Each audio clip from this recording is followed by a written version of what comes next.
Mosaic, a daily news program from Link TV, presents a selection of news reports from independent and state-controlled broadcasters from throughout the Middle East.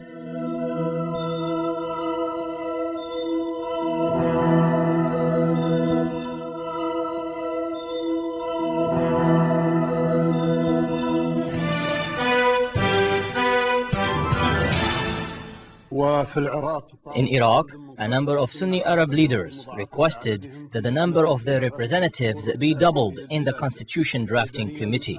In the battlefield, the American army announced that one soldier has been killed in an explosion in northern Iraq. 20 military and civilian Iraqis have also been killed in a number of unrelated incidents.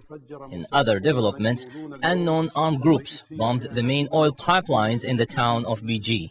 Amidst the tense security situation, Iraqi President Jalal Talabani defended the military wing of the Badr Organization for the Higher Council for the Islamic Revolution in Iraq, which is led by Abdulaziz al-Hakim.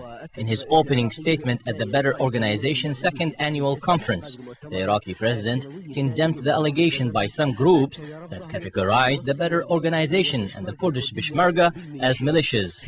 Abdulaziz al-Hakim also denied any allegations that members of the Badr Organization had been engaged in any assassination attempts on Sunni religious figures in Iraq. Some bad people out there are working hard to deface and undermine the Iraqi National Coalition by sabotaging Iraqi unity, for which the Badr Organization has been the primary target. Adnan Jaryani, president of the Sunni Waqf institution, forwarded a list of their council electors to represent the Sunnis in the Constitution Drafting Committee. As the violence continues in Iraq, 15 people were killed today, and a number of American supply vehicles were burned to the ground while en route to the American headquarters in an ambush near the town of Hibaniya in western Baghdad. 3 Iraqi contractors were also killed, and more than 13 were wounded as a result of the mortar shell attack on one of the American headquarters near the town of Fallujah. 3 Iraqis were also killed, and 1 was wounded as a result of a car bomb explosion that targeted a fuel truck near the town of Ba'quba. In Al-Qa'im, western Iraq, 22 Iraqi soldiers were kidnapped by an unknown military group. 2 separate American army sources announced that 3 Americans have been killed in 2 separate attacks, 2 in Tikrit and the 3rd near the town of Shamaliya near Baghdad.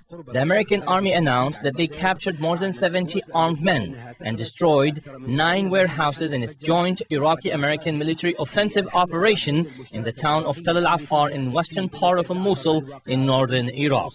From Baghdad, Ali Ja'far, Saudi Arabia Television.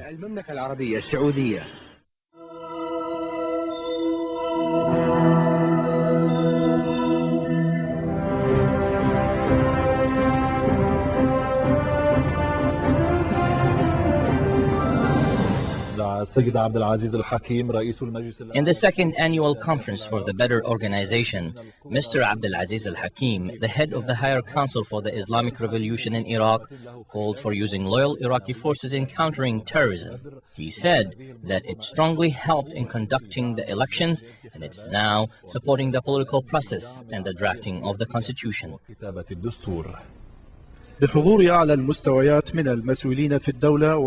Senior Iraqi officials and prominent politicians working in Iraq attended the second annual conference for Badr, using the slogan, "We work to unite all the Iraqi people for building a free Iraq." We want to prove to everyone that Badr has been transformed into a political organization, and that it carries a political message. Its objective is to advance the political process, just like all political parties. This level of participation by political and national parties as well as senior officials is an indication that the organization has achieved an important position in the heart of Iraq.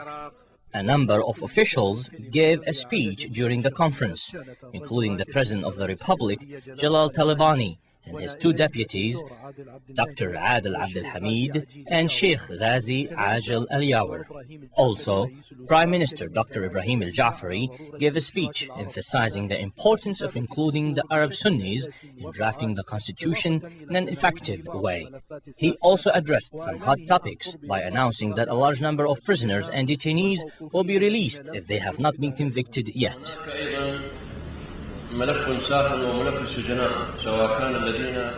The hot topic of releasing the prisoners, whether they were arrested by the multinational forces, by the Ministry of Justice or the Ministry of Interior. We are conducting ongoing talks on this subject. The detainees have been placed into several categories, and some have already been released. The process will be quick. The ones that will stay in prison are only those that were sentenced or have sufficient evidence against them. The head of the Higher Council of the Islamic Revolution, Abdul Aziz Al-Hakim, called for using the Loyal National Iraqi Forces, referring to the Badr Organization and the Kurdish Peshmerga, as well as other forces in fighting terrorism. These organizations have extensive experience and we can benefit from them, especially because we live in this security situation. These are our heroic and courageous brothers. They have experience and expertise. They can join the Iraqi army and take on responsibilities. We are trying to achieve this, and we have reached an agreement with the Iraqi government to do so. The second annual conference for Badr sends a clear message about the political position of this organization, which is often accused of being a military force because of its history. This conference was not only political, it was also a platform for all segments of the Iraqi people that are calling for the unity of Iraq and national reconciliation. From the conference hall, Riza Al-Ghani, Al-Iraqiya, Baghdad.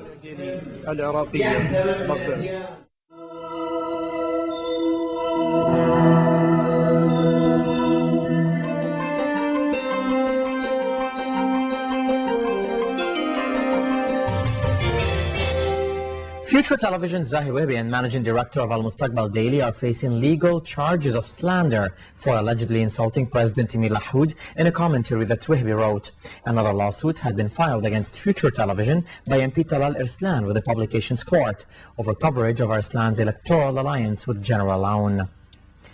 The United Nations Security Council has condemned the assassination of journalist Samir Kassir, saying he was a symbol of the country's political independence and freedom.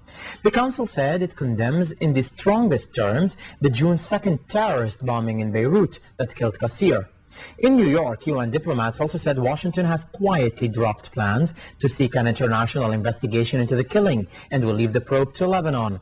Unconfirmed reports had linked Kassir's murder to an urgent trip by UN envoy Tahrir Larson to Damascus to press for the full implementation of Resolution 1559, which demands a Syrian pullout from Lebanon and calls for disarming Lebanese and other groups. Washington had announced it wanted the UN Security Council to expand an existing independent inquiry into the assassination of former Prime Minister Rafiq al-Hariri to include the murder of columnist Samir Kassir. But diplomats said it reversed course after Beirut signaled it would conduct an aggressive probe of Kassir's death and invited FBI agents and French police to help. Expanding the Hariri inquiry would have required UN Security Council approval in the form of a resolution. Instead of a resolution, the Council unanimously approved the statement drafted by Washington that welcomed the Lebanese government's determination and commitment to bring to justice the perpetrators, organizers, and sponsors of this assassination. It added that it had determined the murder constituted, quote, a pernicious effort to undermine security, stability, sovereignty, political independence, and efforts aimed at preserving civil accord in the country.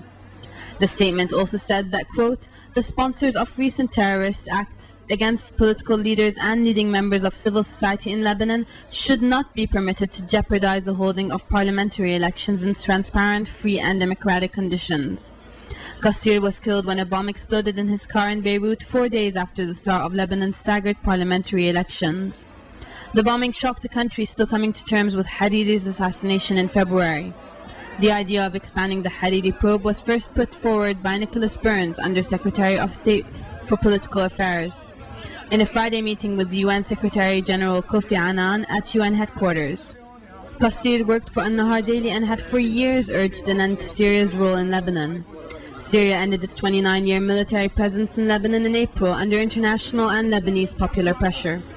Qasir's fiery writings against Syria and the Lebanese police state landed him in trouble in 2001 when the Syrian-backed security services seized his passport and threatened him with arrest. He was said to have received several death threats. Opposition figures accused Damascus and its allies for his death, as they had for the killing of Hariri in a Beirut bombing. Syria has rejected the accusations.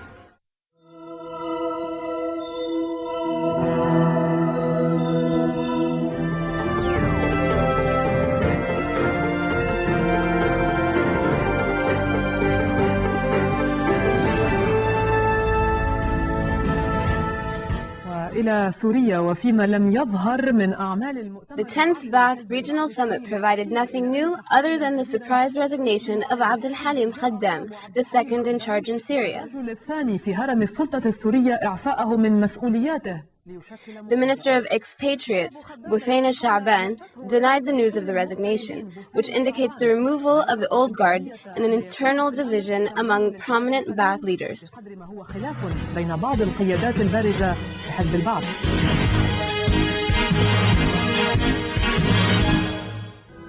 There are a lot of indications that change is about to happen in the Baath party after a long period of stagnation since the party's inception. There are a lot of leaks indicating that the deputy president, Abd al-Halim Khaddam, has resigned from his position as a regional Baath leader or as vice president after the foreign minister, Farouk al-Shara, presided over the political committee. This is only the beginning. Media sources indicate that several senior Baath leaders will also submit their resignations, such as Abdullah al-Ahmar. The term of office for the 85 members of the current Baath leadership committee has officially ended during this regional summit. However, they will still have to elect a new central committee. The spokesman of the summit underestimated the potential problem in electing the new leadership by saying that it would be resolved by elections and party laws.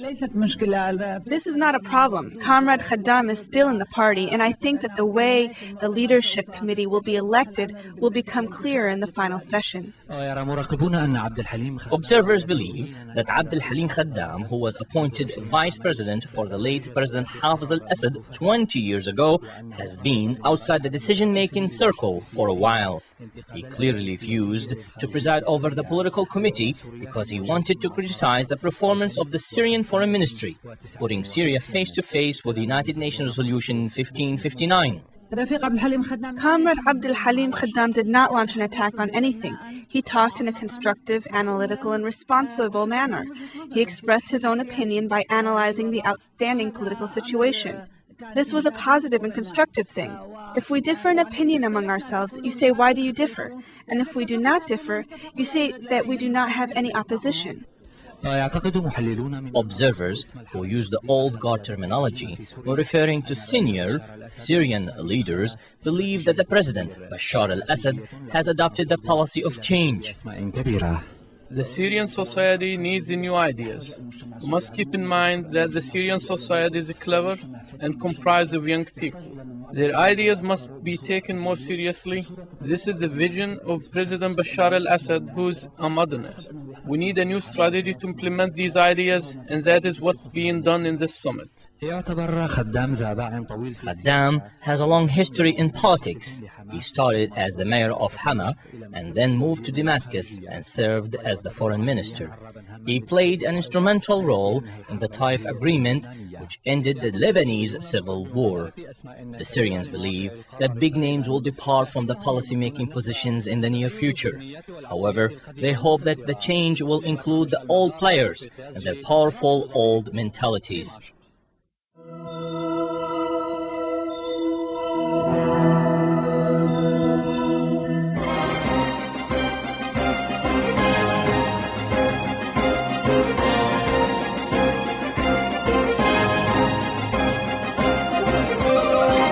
Syria Syria has denied the test firing of Scud missiles, calling the accusations an expression of Israel's hostile intentions.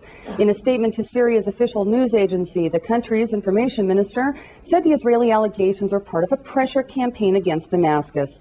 However, Turkish sources confirmed that one of the test Scuds broke up over Turkey, with debris landing on 2 agricultural villages. There were no injuries. The Turkish Foreign Ministry said the Syrians apologized for the incident, calling it an accident. Palestinian leader Mahmoud Abbas announced today that the PA's parliamentary elections will be delayed. Hamas representatives claimed the move was made in fear that they would continue to challenge the ruling Fatah party at the ballot box. The polls were originally scheduled for the 17th of this month. Abbas said he decided to postpone the elections to allow time to resolve a dispute over proposed reforms of the voting laws. He said a date for the new elections would be set at an unspecified time in the future. The postponement may increase tensions between Fatah and Hamas.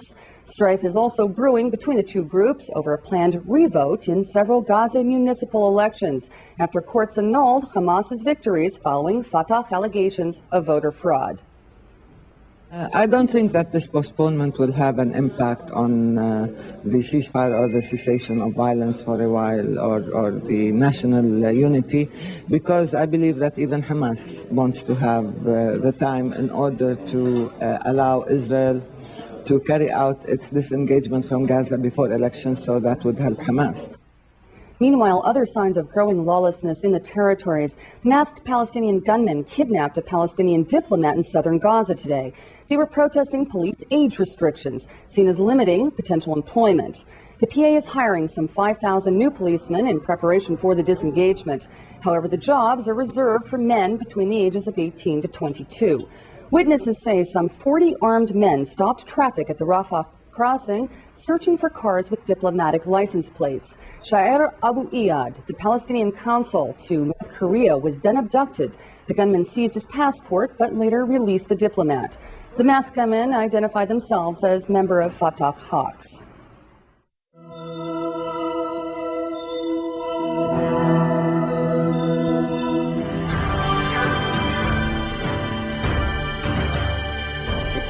An Israeli aircraft fired 3 missiles at a group of Palestinian gunmen near the Khan Yunis refugee camp in the Gaza Strip. Palestinian witnesses said the targeted gunmen from Hamas group had escaped unharmed. The Israeli army said it targeted a mortar launcher that had just been fired and another that was about to be fired, as well as a car loaded with mortars. Today's strike was in retaliation to yesterday's firing of mortars at Israeli targets by Palestinian gunmen that killed 2 Palestinian farmers and a Chinese worker. Meanwhile, Israeli prison officials probing Palestinian accusations that guards had ripped pages of the Quran said preliminary checks found no evidence the Holy Quran had been damaged. The allegations that guards tore pages of the Quran during a search earlier this week in Israel's Majdo prison sparked fury among Palestinians. Al-Aqsa Martyrs Brigades, an offshoot of Fatah movement, threatened to punish Israel over what they called an insult to all Muslims. The Palestinian accusations coincided with anger in the Muslim world over revelations that personnel at a U.S. prison in Guantanamo Bay had mishandled the Quran in 5 cases confirmed by the U.S. military. On the diplomatic front, British Foreign Secretary Jack Straw, on the final day of a 2-day visit to the region, met with Palestinian officials in the West Bank city of Ramallah. Straw held talks with Palestinian President Mahmoud Abbas, in which the 2 sides discussed Israel's planned withdrawal from the Gaza Strip due in August. Straw said the Israeli disengagement plan was a great opportunity for the Palestinian people and a better chance for them to change their future for the better. Abbas is expected to meet with the Israeli Prime Minister Ariel Sharon on the 21st of this month. For their part, the Palestinians said they were prepared for a full coordination with the Israeli side to ensure the success of the pullout so that it can be part of the implementation of the roadmap peace plan.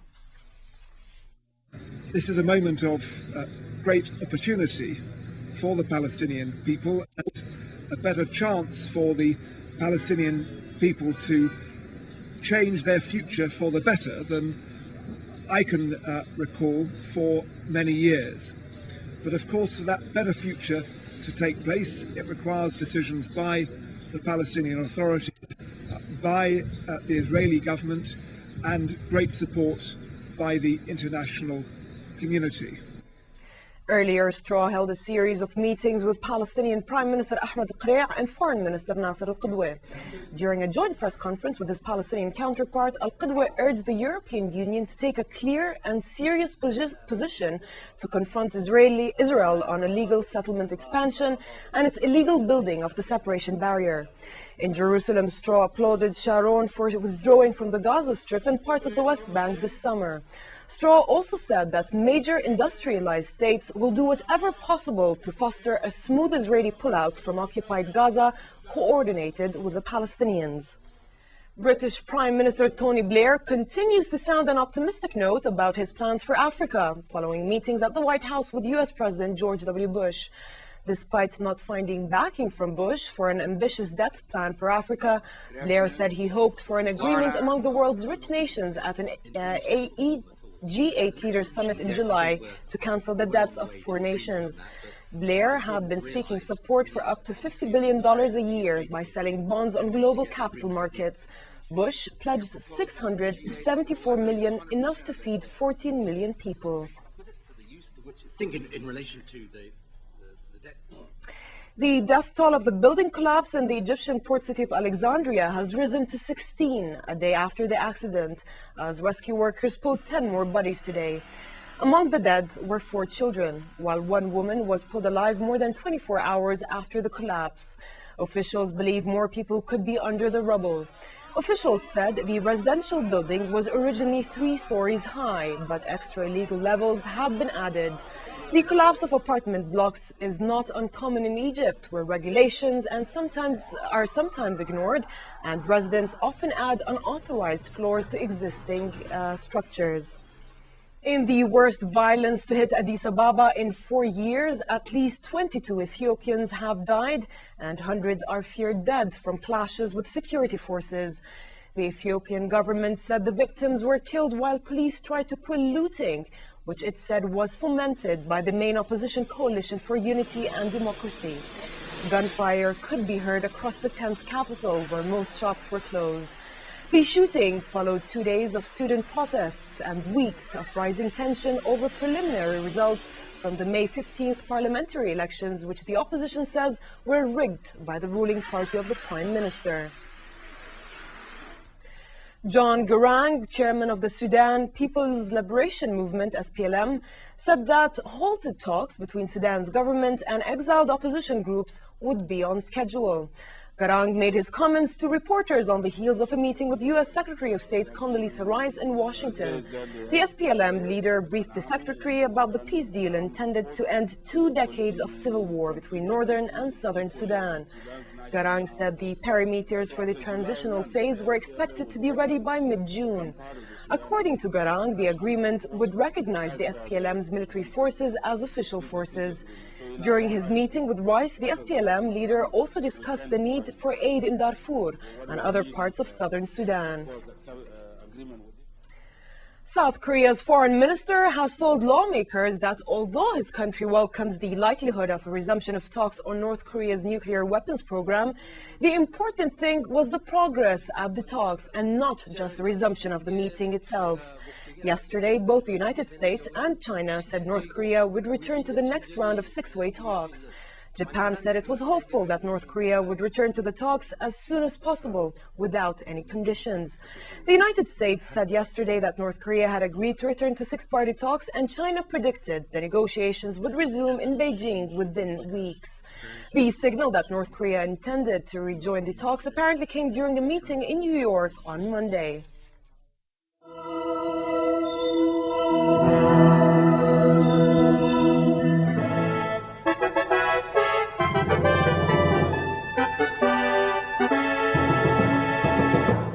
Today, the UN Security Council had extended the presence of the international forces in Iraq in one of its decisions taken concerning one of the hot topics and issues in the Middle East. The United Nations has been involved in various problems in the Middle East since 1947. Despite its success in other regions, the world body has not managed to do the same in the Middle East. The UN had special missions in many Arab countries. For example, the United Nations Assistance Mission in Iraq, UNAMI, which is now working to coordinate international aid to the country. The United Nations mission in Sudan, UNMIS, which helps the implementation of the country's peace agreement. The United Nations mission for the referendum in Western Sahara. In addition, the world body has missions related to the Arab-Israeli conflict. In Lebanon, the UNIFIL. In Israel, the UNDOF. The UNTSO, which is deployed in many Arab countries, and the UNRWA, the United Nations Relief and Works Agency for Palestine refugees. Most of those missions are just humanitarian or deal with the consequences of conflicts rather than taking the lead in settling them. The record of the Security Council on the Middle East, particularly its relationship vis-à-vis Israel, has been highly biased. At least 65 Security Council resolutions have been issued against Israel between 1955 and 1992.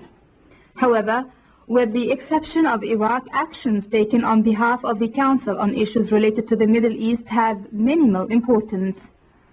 This because the United States has tried and largely succeeded in keeping the Middle East out of the Council's deliberations. The Iraq crisis offers an example of how the United States used the world body to serve its foreign policy. Iraq has been a major problem for the United States. In 1990, Washington managed to pull together an extraordinary alliance, but then it failed to retain this coalition in the years after the Gulf War. When Washington failed to win the UN support, it formed its own coalition and acted alone. The UN Secretary General Kofi Annan said that the US-led invasion of Iraq was an illegal act that violated the UN Charter. Annan said that he believed that there should have been another UN resolution following Iraq's failure to comply over weapons inspections. Even those inspections, which dragged on for years without conclusion, seemed to be only a pretext for the United States and its allies for spying. British MP George Galloway has said that some members of the United Nations Weapons Inspection Team in Iraq are Israeli spies. He named 4 people who, he said, were agents of Mossad, working under false names and papers with UNSCOM team. It's worth mentioning that after more than 2 years in Iraq, the United States failed to find any of those alleged weapons of mass destruction, the main pretext for the war in Iraq. Can the United Nations fix the Middle East? Analyst Barbara Crusat said that the UN could help fix the Middle East on developmental, regional, and economic issues, such as water arrangement. According to Crusat, on other issues, the UN will never be able to be effective for the simple reason that the United States would not let it. She noted that it is a fact that the more the United States gets involved in the UN, the more effective an organization it will be.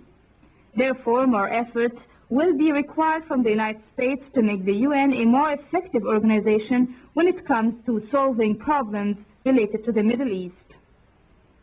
One of the reasons behind the United States' obvious influence on the world body is that it provides 25% of its annual budget. Another major factor which affects the efficiency of the organization is the veto power in the Security Council. Only America, Russia, France, Britain, and China have the right to veto any decision in the Security Council.